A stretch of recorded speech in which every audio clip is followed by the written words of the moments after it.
దేవునికి స్తోత్రం. హల్లెలూయా. ఒక సంవత్సరం ప్రణాళికతో అనుదిన బైబిల్ పఠనం. ఈరోజు ఏప్రిల్ 12, 2025. ఈరోజు కొరకు ఏర్పాటు చేయబడిన బైబిల్ వాక్య భాగాలు పాత నిబంధన 1 సమూయేలు 10, 11, 12 అధ్యాయాలు మరియు కొత్త నిబంధన లూకా సువార్త 13వ అధ్యాయము 22 నుండి 35 వరకు. మొదటిగా 1 సమూయేలు 10వ అధ్యాయము.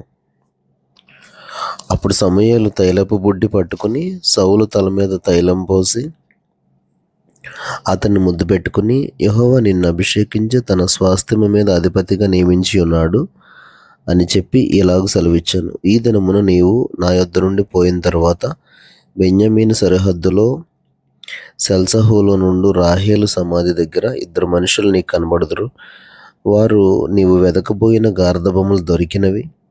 నీ తండ్రి తన గార్ధబొమ్మల కొరకు చింతింపక నా కుమారుని కనుగొనుటకై నేనేం చేతునని నీ కొరకు విచారపడుచున్నాడు అని చెప్పుదురు. తరువాత నీవు అక్కడ నుండి వెళ్ళి తాబోరు మైదానమునకు రాగానే అక్కడ బేతేలునకు దేవుని యొద్దకు పోవు 3 మనుష్యులు నీకు ఎదురుపడుదురు. ఒకడు 3 మేకపిల్లలను, ఒకడు 3 రొట్టెలను, ఇంకొకడు ద్రాక్షరసపు తిత్తిని మోయిచు వత్తురు. వారు నిన్ను కుశల ప్రశ్నలు అడిగి నీకు 2 రొట్టెలిత్తురు. అవి వారి చేత నీవు తీసుకొనవలెను. ఇలాగున పోవచ్చు ఫిలిష్తీయుల దండు కాపువారుండు దేవుని కొండకు చేరుదువు. అచ్చట ఊరి దగ్గరకు నీవు రాగానే స్వరమండలము, తంబుర, సన్నాయి, సితార వాయించు వారి వెనుక ఉన్నతమైన స్థలము నుండి దిగివచ్చు ప్రవక్తల సమూహము నీకు కనబడను. వారు ప్రకటన చేయుచు వత్తరు. యెహోవా ఆత్మ నీ మీదకి బలముగా దిగివచ్చును. నీవు వారితో కలిసి ప్రకటన చేయుచుండగా నీకు క్రొత్త మనస్సు వచ్చును. దేవుడు నీకు తోడుగా నుండును గనుక ఈ సూచనలు నీకు సంభవించిన తరువాత నీకు మంచిదని తోచిన దాని చేయము. నాకంటే ముందు నీవు గిల్గాలునకు వెళ్ళగా దహన బలులను సమాధాన బలులను అర్పించుటకై నేను నీ యొద్దకు దిగివత్తును. నేను నీ యొద్దకు వచ్చి నీవు చేయవలసిన దానిని నీకు తెలియజేయు వరకు 7 దినముల పాటు నీవు అచ్చట నిలువవలెను. అతడు సమూయేలు నొద్ద నుండి వెళ్ళిపోవుటకై తిరుగగా దేవుడు అతనికి క్రొత్త మనస్సు అనుగ్రహించాను. ఆ దినముననే ఆ సూచనలు కనబడను. వారు ఆ కొండ దగ్గరికి వచ్చినప్పుడు ప్రవక్తల సమూహము అతనికి ఎదురుపడగా దేవుని ఆత్మ బలముగా అతని మీదకి వచ్చాను. అతడు వారి మధ్యను ఉండి ప్రకటన చేయుచుండెను. పూర్వము అతను నెరిగిన వారందరూ అతడు ప్రవక్తలతో కూడా నుండి ప్రకటించుట చూచి, కీషు కుమారునికి సంభవించిందేమిటి? సౌలును ప్రవక్తల్లోనున్నాడా అని ఒకరితో ఒకడు చెప్పుకొనగా ఆ స్థలమందుండు ఒకడు వారి తండ్రి ఎవడని అడిగాను. అందుకు సౌలును ప్రవక్తల్లోనున్నాడా అను సామెత పుట్టాను. అంతటా అతడు ప్రకటించుట చాలించి ఉన్నత స్థలమునకు వచ్చాను. సౌలు యొక్క పినతండ్రి అతన్ని అతని పనివారిని చూచి, మీరిద్దరూ ఎక్కడికి పోతారని అడగగా అతడు గార్ధబొమ్మలను వెతకబోతిమి, అవి కనబడకపోగా సమూయేలు నొద్దకు పోతిమని చెప్పినప్పుడు సౌలు పినతండ్రి, సమూయేలు నీతో చెప్పిన సంగతి నాతో చెప్పమని అతనితో అనగా, సౌలు గార్ధబొమ్మలు దొరికినవని అతడు చెప్పానని తన పినతండ్రితో అనాను గాని రాజ్యమును గూర్చి సమూయేలు చెప్పిన మాటను తెలుపలేదు. తర్వాత సమూయేలు మిస్పాకు యెహోవా యొద్దకు జనులను పిలువనంపించి ఇశ్రాయేలీయులతో ఇట్లనెను, ఇశ్రాయేలీయుల దేవుడైన యెహోవా ఇలాగున సెలవిచ్చుచున్నాడు, నేను ఇశ్రాయేలీయులైన మిమ్మును ఐగుప్తు దేశంలో నుండి రప్పించి ఐగుప్తీయుల వశములో నుండి మిమ్మును బాధపెట్టిన జనములన్నిటి వశంలో నుండి విడిపించి తిని, అయినను మీ దుర్దశలన్నిటినీ ఉపద్రవములన్నిటినీ పోగొట్టి మిమ్మును రక్షించిన మీ దేవుణ్ణి మీరు ఇప్పుడు విసర్జించి మా మీద ఒకని రాజుగా నియమింపమని ఆయనను అడిగి ఉన్నారు. కాబట్టి ఇప్పుడు మీ గోత్రముల చొప్పునను మీ కుటుంబముల చొప్పునను మీరు యెహోవా సన్నిధిని హాజరు కావాలను. ఇశ్రాయేలీయుల గోత్రములన్నిటినీ సమూయేలు సమకూర్చగా బెన్యామీను గోత్రం ఏర్పడాను. బెన్యామీను గోత్రమును వారి ఇంటి కూటముల ప్రకారము అతడు సమకూర్చగా మత్రి ఇంటి కూటమి ఏర్పడాను. తరువాత కీషు కుమారుడైన సౌలు ఏర్పడాను. అయితే జనులు అతని వెతికినప్పుడు అతడు కనబడలేదు. కావున వారు, ఇక్కడికి ఇంకొక మనుష్యుడు రావాల్సి ఉన్నదా అని యెహోవా యొద్ద విచారణ చేయగా, యెహోవా, ఇదిగో అతడు సామానులో దాగి ఉన్నాడని సెలవిచ్చాను. వారు పరిగెత్తిపోయి అక్కడ నుండి అతను తోడుకుని వచ్చిరి. అతడు జనసమూహంలో నిలిచినప్పుడు భుజములు మొదలుకుని పైకి ఇతరుల కంటే ఎత్తుగలవాడుగా కనబడాను. అప్పుడు సమూయేలు జనులందరిలో, యెహోవా ఏర్పరిచిన వారిని మీరు చూచితిరా? జనులందరిలో అతని వంటి వాడు ఒకడునూ లేడని చెప్పగా, జనులందరూ బొబ్బలు పెట్టుచు, రాజు చిరంజీవి యగుగాక అని కేకలు వేసిరి. తర్వాత సమూయేలు రాజ్యపాలనా పద్ధతిని జనులకు వినిపించి ఒక గ్రంథమందు రాసి యెహోవా సన్నిధిని దాన్ని ఉంచాను. అంతటి సమూయేలు జనులందరినీ వారి వారి ఇండ్లకు పంపివేశాను. సౌలును గిబియాలోని తన ఇంటికి వెళ్ళిపోయాను. దేవుని చేత హృదయ ప్రేరేపణ నొందిన శూరులు అతని వెంట వెళ్ళిరి. పనికిమాలిన వారు కొందరు ఈ మనుషుడు మనలను ఎలాగో రక్షింపగలడని చెప్పుకొనుచు అతన్ని నిర్లక్ష్యం చేసి అతనికి కానుకలు తీసుకుని రాకుండగా అతడు చెవిటివాడైనట్టు ఊరకుండాను. 1 సమూయేలు 11వ అధ్యాయం. అమ్మోనీయుడైన నాహాషు బయలుదేరి యాబేష్ గిలాదుకు ఎదురుగా దిగినప్పుడు యాబేషు వారందరూ, మేము నీకు సేవ చేయుదుము, మాతో నిబంధన చేయుమని నాహాషుతో అనిరి. ఇశ్రాయేలీయులందరి మీదికి నింద తెచ్చినట్లు మీ అందరి కుడి కన్నులను ఊడదీయుదునని మీతో నేను నిబంధన చేసేదనని అమ్మోనీయుడైన నాహాషు యాబేషు వారి పెద్దలతో చెప్పగా, వారు, మేము ఇశ్రాయేలీయుల సరిహద్దులన్నిటికీ దూతలను పంపుటకై 7 దినముల గడువు మాకిమ్ము, మమ్మను రక్షించుటకు ఎవరునూ లేకపోయిన యెడల మమ్మును మేము నీకప్పగించుకొనిదము అనిరి. దూతలు సౌలు గిబియాకు వచ్చి జనులకు ఆ వర్తమానం తెలియచెప్పగా జనులందరూ బిగ్గరగా ఏడ్చిరి. సౌలు పొలము నుండి పశువులను తోలుకుని వచ్చుచు జనులు ఏడ్చుటకు హేతువేమని అడగగా వారు యాబేషు వారు తెచ్చిన వర్తమానం అతనికి తెలియజేసిరి. సౌలు ఆ వర్తమానం వినగానే దేవుని ఆత్మ అతని మీదకి బలముగా వచ్చాను. అతడు అత్యాగ్రహుడై ఒక కాడి ఎడ్లను తీసి తొనకలుగా చేసి ఇశ్రాయేలీయుల దేశంలోని నలుదిక్కులకు దూతల చేత వాటిని పంపి సౌలుతోనూ సమూయేలుతోనూ చేరకుండా వాడెవడో వాని ఎడ్లను నేను ఈ ప్రకారంగా చేయుదునని వర్తమానం చేశాను. అందువలన యెహోవా భయము జనుల మీదకి వచ్చాను గనుక ఒకడైనను నిలవకుండా వారందరూ వచ్చిరి. అతడు బెజకులో వారిని లెక్క పెట్టగా ఇశ్రాయేలు వారు 3 లక్షల మందియు యూదావారు 30,000 మందియు అయిరి. అప్పుడు రేపు మధ్యాహ్నంలోగా మీకు రక్షణ కలుగునని యాబేష్ గిలాదు వారితో చెప్పుడని వచ్చిన దూతలతో ఆజ్ఞనిచ్చి వారిని పంపివేశాను. దూతలు పోయి యాబేషు వారికి ఆ వర్తమానం తెలుపగా వారు సంతోషపడిరి. కాబట్టి యాబేషు వారు నాహాషు యొక్క దూతలతో ఇట్లనిరి, రేపు మేము బయలుదేరి మమ్మల్ని అప్పగించుకుందాము. అప్పుడు మీ దృష్టికి ఏది అనుకూలమో అది మాకు చేయవచ్చును. మరునాడు సౌలు జనులను 3 సమూహములుగా చేసిన తర్వాత వారు తెల్లవారు సమయమున దండు మధ్యను జొచ్చి మధ్యాహ్నములోగా అమ్మోనీయులను హతం చేయగా వారిలో మిగిలిన వారు 2 కూడి పోజాలకుండా చెదిరిపోయారు. జనులు సౌలు మనలను ఏలునా అని అడిగిన వారేరి. మేము వారిని చంపినట్లు ఆ మనుషులను తెప్పించుడని సమూయేలుతో అనగా సౌలు, నేడు యెహోవా ఇశ్రాయేలీయులకు రక్షణ కలుగజేసెను గనుక ఈ దినమున ఏ మనుషుని మీరు చంపవద్దనెను.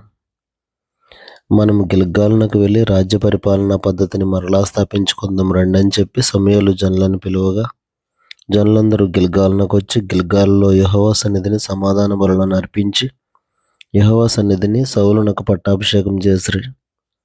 సౌలును ఇశ్రాయేలీయులందరూ అక్కడ బహుగా సంతోషించిరి.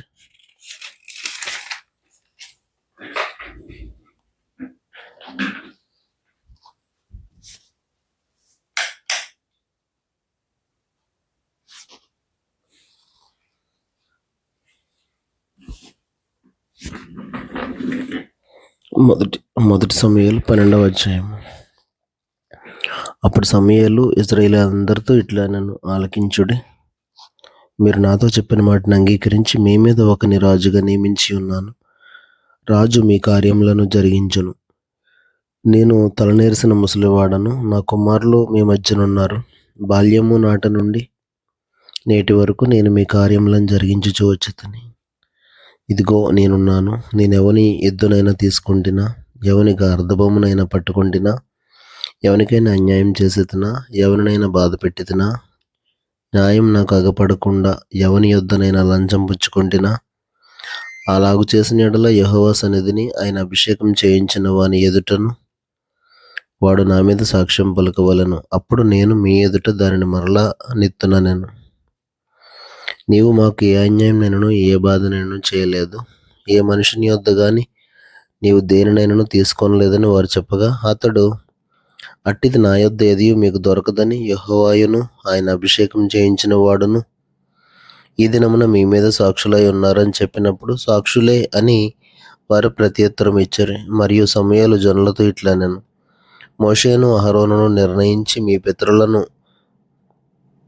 ఐగుప్తు దేశంలో నుండి రప్పించిన వాడు యెహోవాయే గదా. కాబట్టి యెహోవా మీకును మీ పితరులకును చేసిన నీతి కార్యములను బట్టి యెహోవా సన్నిధిని నేను మీతో వాదించినట్లు మీరు ఇక్కడ నిలిచియుండుడి. యాకోబు ఐగుప్తునకు వచ్చిన పిమ్మట మీ పితరులు యెహోవాకు మొర్రపెట్టగా ఆయన మోషే అహరోనులను పంపినందున వారు మీ పితరులను ఐగుప్తులో నుండి తోడుకుని వచ్చి ఈ స్థలమందు నివసింపజేసిరి. అయితే వారు తమ దేవుడైన యెహోవాను మరిచినప్పుడు ఆయన వారిని హాసోరు యొక్క సేనాధిపతి అయిన సీసెరా చేతికిని, ఫిలిష్తీయుల చేతికిని, మోయాబు రాజు చేతికిని అమ్మివేయగా వారు ఇశ్రాయేలీయులతో యుద్ధం చేసిరి. అంతట వారు, మేము యెహోవాను విసర్జించి బయలుదేవతలను అస్తారోతు దేవతలను పూజించినందున పాపం చేసితిమి. మా శత్రువుల చేతిలో నుండి నీవు మమ్మల్ని విడిపించిన యెడల మేము నిన్ను సేవించదమని యెహోవాకు మొరపెట్టగా, యెహోవా యెరుబ్బయలును, బెదానును, యెఫ్తాను, సమూయేలును పంపి నలుదిశలా మీ శత్రువుల చేతుల నుండి మిమ్మల్ని విడిపించినందున మీరు నిర్భయంగా కాపురం చేయుచున్నారు. అయితే అమ్మోనియల్ రాజైన నాహాష్ మీ మీదకి వచ్చుట మీరు చూడగానే మీ దేవుడైన యెహోవా మీకు రాజై ఉన్నను ఆయన కాదు, ఒక రాజు మిమ్మల్ని ఏలవలనని మీరు నాతో చెప్పితిరి. కాబట్టి మీరు కోరి ఏర్పరచుకున్న రాజు ఇతడే. యెహోవా ఇతన్ని మీ మీద రాజుగా నిర్ణయించి ఉన్నాడు. మీరు యెహోవా యందు భయభక్తులు కలిగి ఆయన మాటను విని ఆయనను సేవించి ఆయన ఆజ్ఞను భంగం చేయక మీరును మిమ్మల్ని ఏలు రాజును మీ దేవుడైన యెహోవాను అనుసరించిన ఎడల మీకు క్షేమం కలుగును. అయితే యెహోవా మాట వినక ఆయన ఆజ్ఞను భంగం చేసిన ఎడల యెహోవా హస్తము మీ పితరులకు విరోధముగా నుండినట్లు మీకును విరోధముగా నుండును. మీరు నిలిచి చూచుచుండగా యెహోవా జరిగించి ఈ గొప్ప కార్యమును కనిపెట్టుడి. గోధుమ కోతకాలం ఇదే గదా. మీరు రాజును నిర్ణయింపమని అడిగినందుచేత యెహోవా దృష్టికి మీరు చేసిన కీడు గొప్పదని మీరు గ్రహించి తెలుసుకొనుటకై యెహోవా ఉరుములను వర్షమును పంపనట్లుగా నేను ఆయనను వేడుకొంచున్నాను. సమూయేలు యెహోవాను వేడుకొన్నప్పుడు యెహోవా ఆ దినమున ఉరుములను వర్షమును పంపగా జనులందరూ యెహోవాకును సమూయేలునకును బహుగా భయపడి సమూయేలుతో ఇట్లనేరి, రాజును నియమించమని మేము అడుగుట చేత మా పాపములన్నిటినీ మించిన కీడు మేము చేసితిమి. కాబట్టి మేము మరణం కాకుండా నీ దాసులమైన మా కొరకు నీ దేవుడైన యెహోవాను ప్రార్థించుము.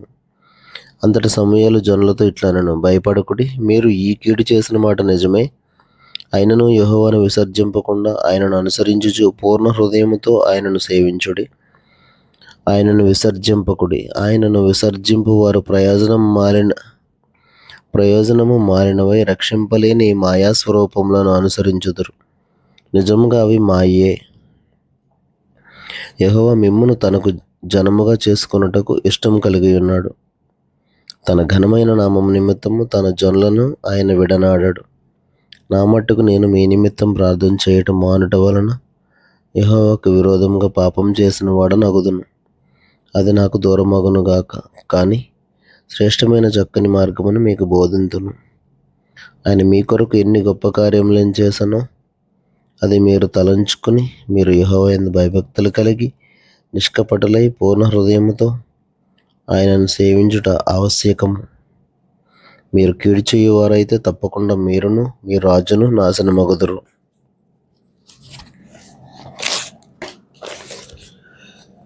కొత్త నిబంధన 13వ అధ్యాయం 22 నుండి 35 వరకు. ఆయన యెరూషలేమునకు ప్రయాణమైపోవచ్చు బోధించుచు పట్టణముల్లోను గ్రామముల్లోను సంచారం చేయుచుండెను.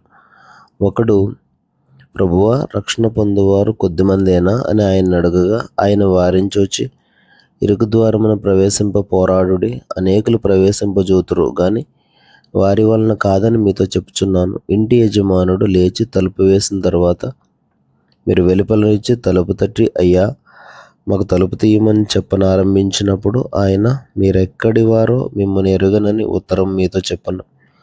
అందుకు మీరు, మీ సముఖమందు మేము తిని త్రాగుచుంటుమే, నీవు మా వీధుల్లో బోధించితివే అని చెప్పసాగుదురు.